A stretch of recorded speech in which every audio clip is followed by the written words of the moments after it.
Hi, this is Damon Pistolka, host of The Faces of Business, where I talk with interesting people, sharing life and business experiences to entertain, engage, build community, and provide information to help others succeed.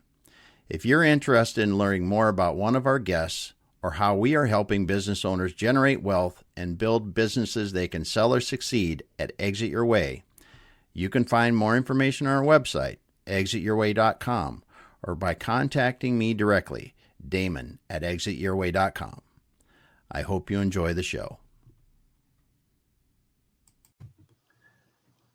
All right, everyone. Welcome once again to the Faces of Business. I'm your host, Damon Pistolka, and I am so excited for our guest today because I can't really believe it. We've got none other than Jeff C. West here, renowned author, speaker, and international sales and leadership coach. Jeff, thanks for being here today. Oh, Damon, it's an honor to join you on your show. I appreciate it very much. Yeah, man, I'm so excited to talk today because very, very seldom do I get to talk to people that have helped as many salespeople as you and in the ways that you help them. So let's start out like we always like to on our show and learn a little bit more about Jeff, how Jeff got into sales, and then how did you make that jump into sales leadership coaching and being an author? Well, thanks for the question. Such a great question. I knew I wanted to be in sales from the time I was born. I went to college and got a degree to be a band director just to prove it. Actually, I have 2 degrees in music, a bachelor's of science in education with music as a major, and then a Wow. master's degree in music composition. And I'll tell you, those 2 degrees and a $10 bill will get me a cup of coffee at Starbucks. It really will. But my wife, I got married during the middle of my master's degree to my high school sweetheart, and she had been going to school in Alabama, and I was in Texas at the time. And so I promised her, I said, I'll get you back in school in the fall. And I did. But that meant I was doing it at a time where there really weren't any teaching jobs open. So I ended up in sales. I often say by accident, but in my opinion, it's more divine intervention because it was such a great thing. I met on that first job, I met a man who literally changed my life and how I raised my family forever. He's just that good of a person. So I started off in musical instrument sales, went into the industrial uniform industry, all this happening in Georgia. And then back at about 1989, that company, I was one of their top 3 salesmen in the nation, and they wanted me to come to Texas and start a branch out here. So that's what I did. Unfortunately, a couple of years later, we got bought out. And it's funny that time that I stayed with a company that bought us out didn't work out real well. And I want to blame everybody except the guy that I shave. But the truth is, it's always the guy that I shave's responsibility to make things work. And so I did that for a little while, but then I ended up going self-employed from that point forward. That was about 93. And I was in the insurance industry. I was actually with a very well-known brand in the industry, a Fortune 100 company. And worked my way up through the ranks, and at the 10-year mark, I became a state sales manager in Texas, and did that for the last 10 years that I worked in that industry. And I had decided that I really wanted to go ahead and retire from that, and writing has always been a passion, and I happened to be really good friends at that point with a guy named Bob Berg, and I know you know him, and I'm sure most of your audience does. And he gave me such great encouragement about the book because I sent him a copy. He was kind enough to read it, even though the man's so busy he can't say yes to everybody. But he was very kind and such a good mentor to me, and we've just become like brothers over the years. And so we do a lot of things together now, even. That's so good. So that was a big jump. You've been on your own for quite a while. I have. I don't think I would work well as an employee anymore, David, because I've had a saying forever. And I'm cleaning this up for your audience, but I'd much rather shave the boss's face than kiss the boss's foot. Yeah. And so I don't know that I would be a good employee. I've had companies reach out to me for vice presidents of sales positions and things, and I don't know that I would be a good employee because I can just see me now, somebody who's really not, has kind of a process that they normally do that's a little bit pushy, and I'd be saying, I don't think so, Sparky. I'd probably get fired anyway. Yes.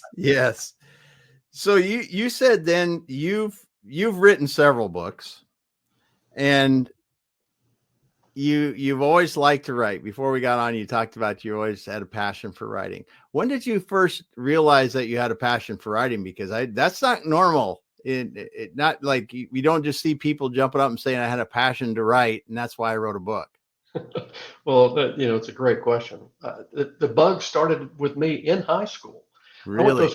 a small high school, and I had an English teacher that was very encouraging. I even had things get published in the like the yearbooks and things of that nature, where be different Yeah. things I would be doing. So that's really where it started. And then in my career in the insurance industry, I used to, with my leadership team, every Monday, I would send them out a coaching email for a long period of time. I did this where I would tell a story first and then I would pull a lesson from the story. I was doing an email that was basically a sales parable when you get down to it. And so it was really, I love the creative process. That's probably why I also got the degree in music composition. I just love Yeah. being creative. Yes. How many, you said small high school, how many people did you graduate with?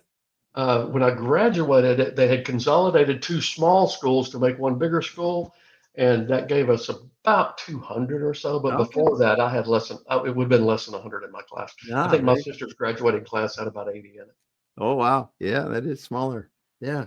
So you really had practice though, if you were sending out these coaching emails every week on what later became the way you wrote books, because you talked before we got on that you wrote in parables. Right, right. Why did it just make sense to you to write and teach in those kind of stories?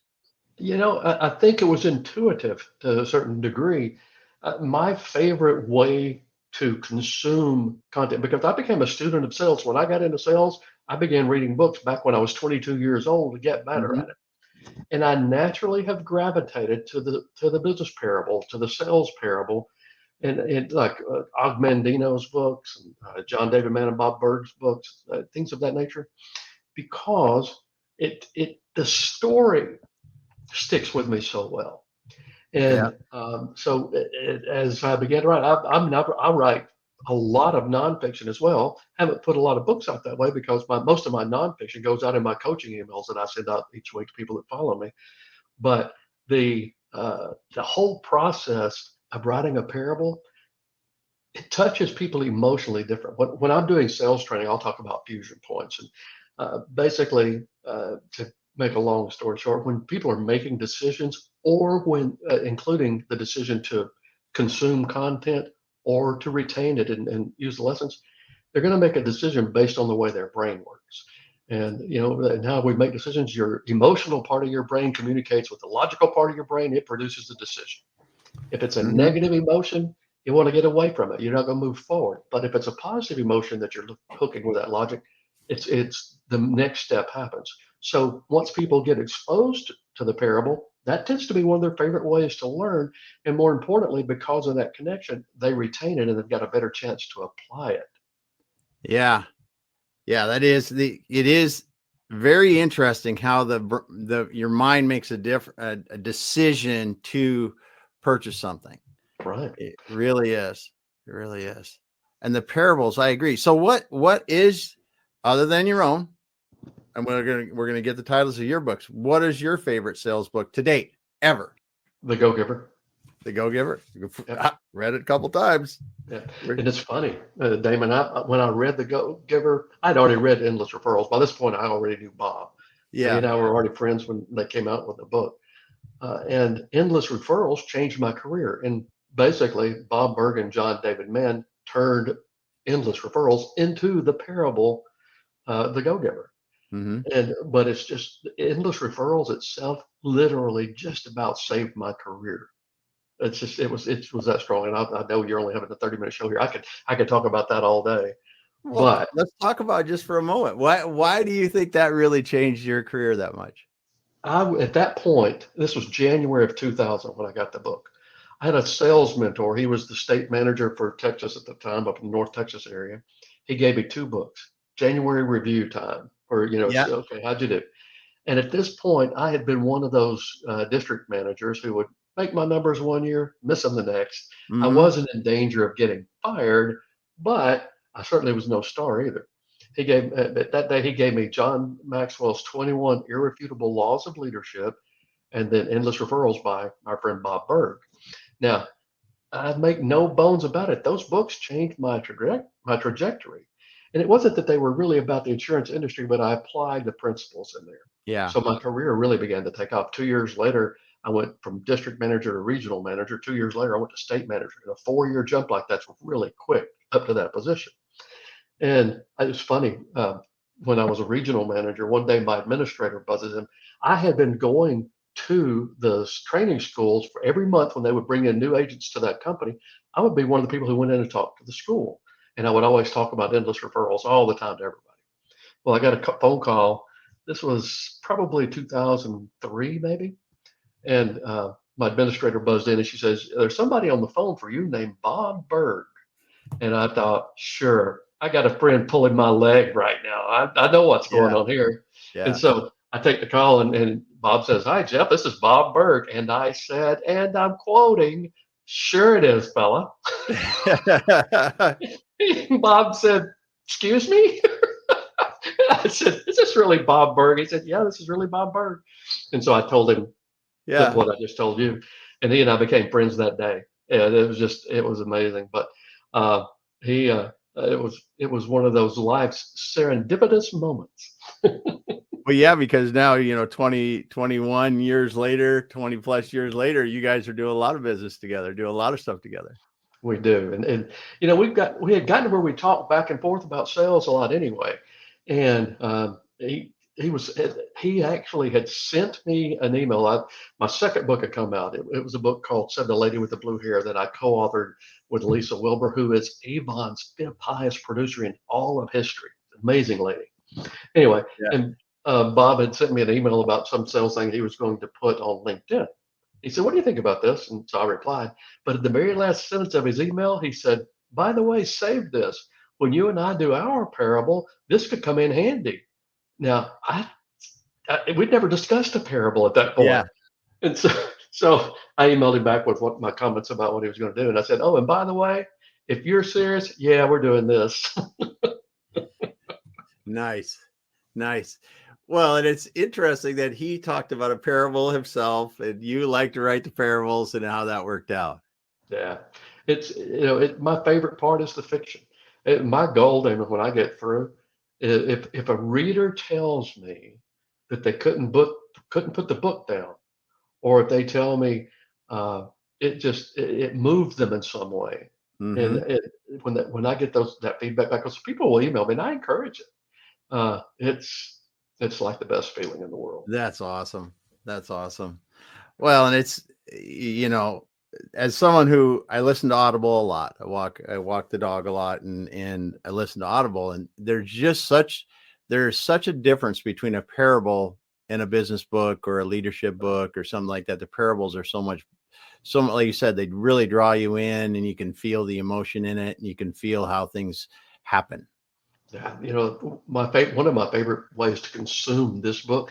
I'm one of these guys. If it's a book I really like and I want to get a lot out of, I'll often get it in every format. I'll get it Yeah. in Audible because when I'm in my vehicle, I'd rather be able to listen to a book. I won't listen to radio. Mm-hmm. Uh, if I'm on an airplane, I'd rather have it on my phone so I can read it on my phone so I'll get the ebook.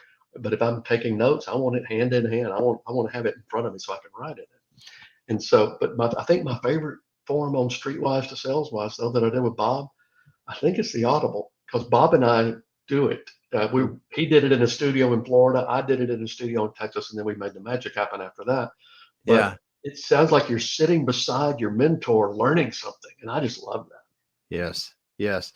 And that's so cool when you use multiple formats. I don't get the like Kindle kind of version on my phone, but I do the written version or the paper, whatever, for sure, and the Audible, because just like you said, you can listen to it, you can read it, and you get a whole different perspective reading it than you do listening. But together, you really get a more complete knowledge of it, I think. You really do. When you're listening to it and reading it, of course, when you're doing an audio book, you have, especially if it's got a narrative and a fiction in it, you have to script the audio book a little bit differently. You know, Mm-hmm. like Like in a print book, I can put something in parentheses, and you as the reader know it's the thoughts of the character that you're reading about. Well, you can't do, or not parentheses, in italics. You Yeah. can't do italics on an audiobook. So you have to change it up a little bit. Damon thought, and then say what he thought. Yes, that's interesting. That's really interesting. Yeah, I never thought of it. The technical details in this are really something. Really Yeah. something. So as you've been helping people for a bit now with sales, and the title today is talking about helping salespeople beat the sales blues. So streetwise to sales wise, and what are you thinking that today's salespeople are running into that's their biggest challenge? 9 times out of 10, it's being able to have a sales conversation with the actual decision maker. It's whether they're getting stalled, if they're in face-to-face prospecting scenarios, and a lot of companies are, they're getting stalled at the gate. If they're doing it by phone, they're not getting through to the right person. So the biggest thing by far is that not getting to talk to the right person. And then on top, right after that, it's the objections they'll get. Objections don't have to be the bane of a salesperson's existence. They really Mm-hmm. don't. And there's some how streetwise to saleswise came to be. The subtitle, of course, has become objection proof and Yes. beat the sales blues. Bob had some material, some how-to material on the concept of becoming objection proof. It was absolutely fantastic material. It's the way every salesperson should handle any objection. And so that's what we turned into the parable.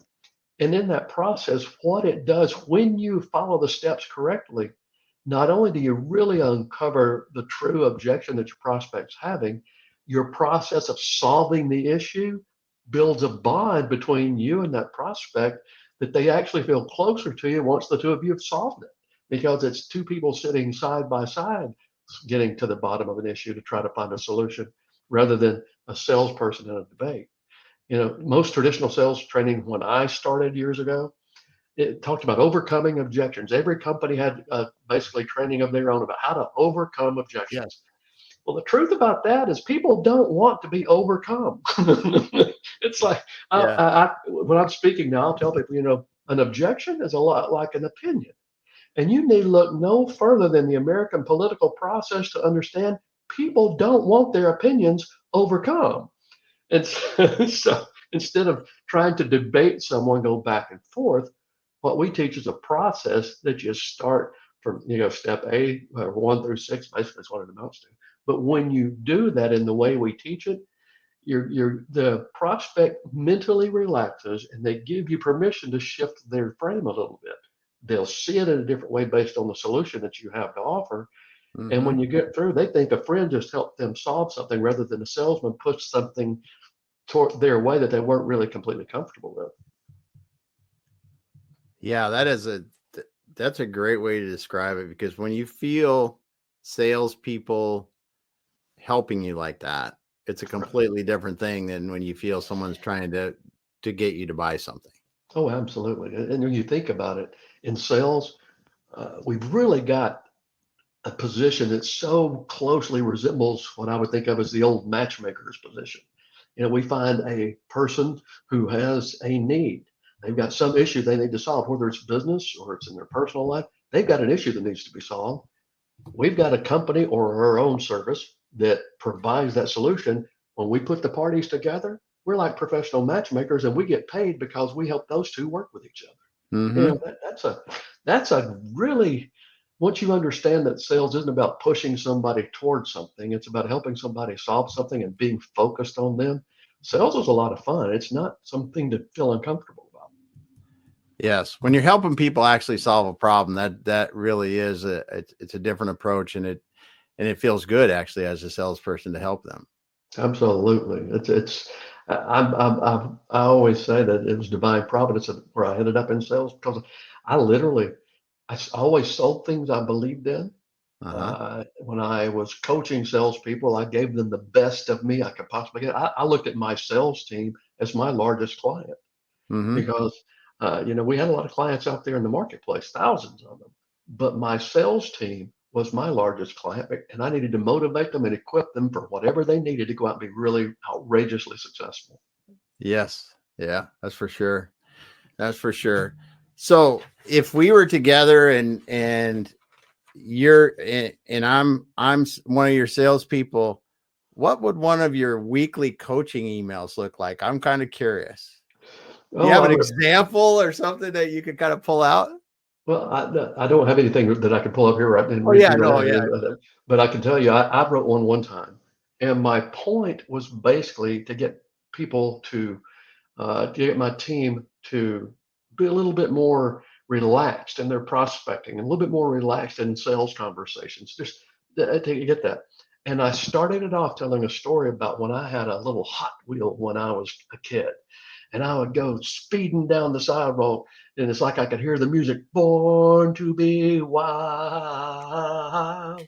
And got that going in the background. And I started off telling a story about how much fun that was just to not care, just go do what I was doing. And then I roll that around into prospecting and sales conversations. So, Yeah. Yeah, I just read something about that and the importance of getting yourself ready to start your day and yeah. start if you're in sales, the importance of getting ready to go like that Oh, and yeah. you get your mindset. Yeah. Most salespeople actually hate their first 5 or 6 calls of the day, but if you get yourself kind of pumped up with your favorite music or whatever, and you'll get through those faster. And then after the first 5 or 6, everybody's fine anyway. Or not everybody. And that you should never say everybody, and you should always not do that. So never. But people generally are fine after the first half dozen or so. Yep, that is how it works. Exactly what they said in what I was listening to yesterday, I believe. So you said the lady with the blue hair. Mm-hmm. You wrote that one. Then you wrote the unexpected tour, the Actually, the unexpected unexpected. tour guide. Yeah, it actually came first. I published the Oh, outline first. in 14, and then Blue Hair was published in 22. Okay, sorry, I had them out of there, but you've won some awards with this. Did you? I mean, did you did you think that you were going to be an author? First of all, Never thought I'd make a living at it. So that's yeah, been a wonderful part of life that came yeah. later in my life, actually. Um, but getting the accolades on the book, the first one, my wife and I flew up to New York to receive the award in person and all that. And we have the second ones with Blue Hair. It was everybody got out of that habit of going in person during the COVID years, so we didn't go then. Mm-hmm. But and actually, Streetwise just won an award not long ago too. It was just named as a finalist in the American Indie Excellence Award. So Very cool. Very cool. I just think it's, your passion starting, like you said, in high school, going all the way through and then turning it into being an author and in an author of parables too, business parables and sales has to be really fun because you're just it, living your dream kind of. it's a joy. I've never. It's funny. I have been extremely blessed to work with some great companies, to have a career that I can move up in. Uh, but I don't think I've ever been more fulfilled and happy than I am right now. It's a combination of the writing. I'm still doing speaking. Bob and Kim Angeli and I, we all do an event, but and I do some coaching. But my happy spot is when I'm sitting in here writing storylines and making a book work. So, Yes. Yes. And you said you've got a fourth one in the works. So maybe we'll see that next year. Maybe we'll it get to see should it. be coming out next year. Is with a gentleman named Bill Cates, who is absolutely awesome. His branding is the original referral coach. Just a genuinely good person and smart as a whip. Very cool. So we talked about this before we got on, but you guys have something called Sales Wise Live coming up in September in West Palm Beach, September 22nd to 24th. What's that going to be about? Oh, thanks so much for asking about that. Bob Berg, Kim Angeli, and myself, the three of us do an event in West Palm Beach. We did our first one in June. We're doing the next one September 22nd through the 24th. And then our plan is to try to do them quarterly, probably. Uh, but it's a 2-day intensive sales mastery workshop, not something where you're just having speakers on a stage and you take notes and you clap. I Yeah. mean, you're nice and all that. No, no, no. We are in the audience with you. during this, and we're working on things. And when we go over something, we say, okay, now let's get this done. It's more like a sales training, sales mastery workshop. This last one, we had small businesses like attorneys that were working on building their practice that came to it. We had real estate agents. We had Mm-hmm. insurance salespeople. We had a billionaire there, and I'm not making that up. I'm not giving his name up, but we had somebody has got so many businesses, and he wanted to be there because he wanted to experience what we're doing. But we take people at whatever level they are, but we teach them some concepts from Bob and myself and Kim, and we help them make connections while they're there like crazy. And Mm-hmm. so that's our goal. And on this next one, oh gosh, we got a big deal coming in too. It's a friend of the three of ours, and it's got him Richard Wildman. And are you familiar with Richard? He is one of the world's leading experts. He gets booked more often than any speaker I know on the subject of creating a customer experience that just turns your client into just outrageously positive advocates for your brand.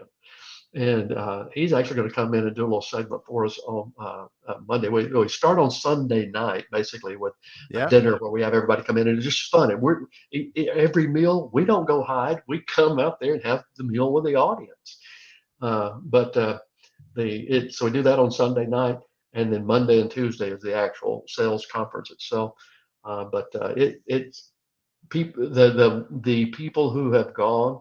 Some of them are even coming back, which is it's Nice. awesome. 3 months later, from to come back to an event they just went to, we're enjoying that. It's wonderful. But we try to keep it kind of intimate. We're not gonna try to fill a coliseum with this. We Yes. try to we limit it to somewhere. We'll probably have 50 or 60 people if this next one, but Yeah. we want it to be the kind of thing that we can dive in there with people and get that. Yes. Well, that's a good sized group too, with three people, and you can have a group. I'm sure that's a lot of fun too. It is, and West Palm Beach is amazing. This last one, our venue, we were up on the top floor of the hotel. That it can vary where we are as a rule, but we were on the top floor, and we're looking out the glass windows at what other kind of windows there would be, I don't know, but we're looking out the windows at the Intercoastal Waterway and Yeah. huge yachts in the Atlantic Ocean at Palm Beach out there in the distance. Oh, it's an experience. I used to always take my sales team on trips. And like I'd take the top 40 producers and their spouses on cruises and things, and I would do things like I'd take my management, the regional coordinators that reported directly to me when I was a state manager. Every year I'd take 20% of my bonus, and we'd go on a trip with that money. Mm-hmm. And so if we had a great year, it was a great trip. I took them to the British Virgin Islands, and we spent a week at the Bitter End Yacht Club. I mean, I did some Wow. good things for them. But taking your team to a place where you can go somewhere nice and you can build a bond at the same time you're learning something, it's the kind of thing that gives teams outrageous loyalty. Yes. Yes. So as you're talking to sales leaders today, I mean, we asked you about as a salesperson, it's Mhm. it's getting to the conversation with the decision maker. What do you think sales leaders are facing when they're looking at their teams, keeping them trained, motivated, and high performing? Sales leaders will always face the same challenge, depending on whether it's commission only or if it's salary with some perks on top.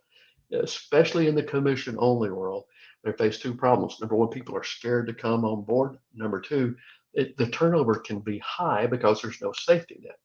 But if you can implement what we teach in Florida is a whole lot based off our Streetwise to Saleswise book.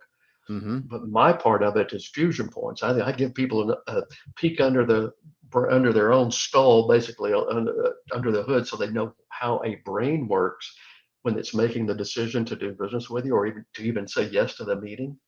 And so I equip them on that as far as prospecting and sales conversations and leadership. And then Bob and I together do the segment on becoming objection proof. And then Kim is amazing.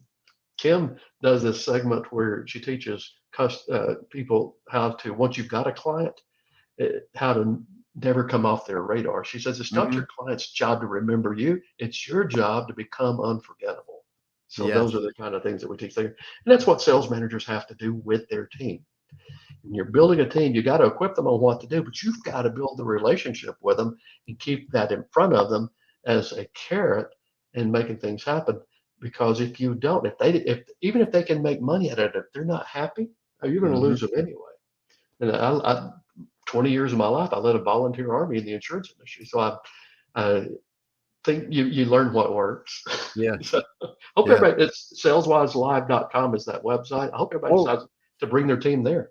yeah, that's right. And the website for that event is saleswiselive.com if anyone's interested. So, and that is again September 22nd to 24th in West Palm Beach. It's going to a small intimate group. You're going to be working with Bob Berg and Kim. What's Kim's last name? Angelique. Together. We're going to be helping them. So with the groups working in there, sounds like a great time. So as we're kind of getting in, we're coming down to the home stretch here. What are some of the things that are exciting you in the sales world right now? What's exciting me right now is going to seem odd when I first say it. What's exciting me is the fact that over the last who knows how many years, the process has become disjointed, and people are trying to make a sales process happen without relationships. They're trying to do it through mechanized systems, and there's nothing wrong with tools. We should all use all the tools at our fingertips, but the relationship side has gotten pushed away somewhat, and not intentionally, but out of a sincere desire to make things work quicker or better or whatever. Mm-hmm. But the reason I'm excited about that is now you only have to be this much better in the relationship building business and focus this much more on their needs and not your quota to look hugely better than everybody else in your marketplace. And that's what I tend to coach people on. Yeah, because that is true. That is true. I mean, we see it every day. How many times you get pitched a day, how many times that you get called a day. Mm-hmm. Yeah, I think my phone, I saw, if I go back, I probably had at least 5, and Yep. 5 or 6, including texts and everything else. And oh man, it's crazy. And you're right. You only have to be a little bit better than everybody else to stand out. And if that bar goes down, it's better for us. Exactly, and there's a term I love. It's called lagniappe, and it's a Cajun term, which matches my New Orleans book. So I mean, that's just there. You may notice a pattern here, but lagniappe is basically, if you were to give it a real definition, it's probably giving or paying a little more than is expected or required of you. Back in the days of the general stores, when people would go in and they would buy a 5-pound bag of salt or flour or whatever, and the person would put it on the scale, put that amount in there, but then they'd take a little small scoop and they'd always give them a little extra. That's called a lagniappe. And I southernize everything. So I would say lagniappe is that little extra that makes everything better. Yeah. And and it's the same thing with the relationship. All you have to do is be a little better. You make a few more calls. You get a little better in the process. You establish a relationship a little better, you become a superstar. Yes, that is very true. Very true. Well, I tell you, Jeff, it's been awesome talking with you today, man. I just really appreciate you stopping by, and I'm excited to see the next book come out. I'm in the middle of your latest book, Sales Wise, or Streetwise to Sales Wise, becoming objection proof and beating the sales blues. I can't even read. I'm getting tongue tied here, man. But it's so good to get to talk to you, because just your aura, your experience, and the ability to really help these salespeople go to the next level, I think is super cool, man. Well, thank you so much for saying that, and thank you so much for having me on. Likewise, I've enjoyed our time. All right. Well, if you got in on this late, get back to the beginning and listen to Jeff from the beginning. We appreciate you listening to us, stopping by and listening to us every week. And we will be back again next week. But before we leave, I want to make sure that we say it one more time. If you are interested in talking to Jeff, you go to jeffcwest.com, correct? Correct. And if you're interested in the SalesWise Live event they've got coming up in September or one of the future events, go to saleswiselive.com and check them out. So thanks, everyone. We'll be back again with another episode next week.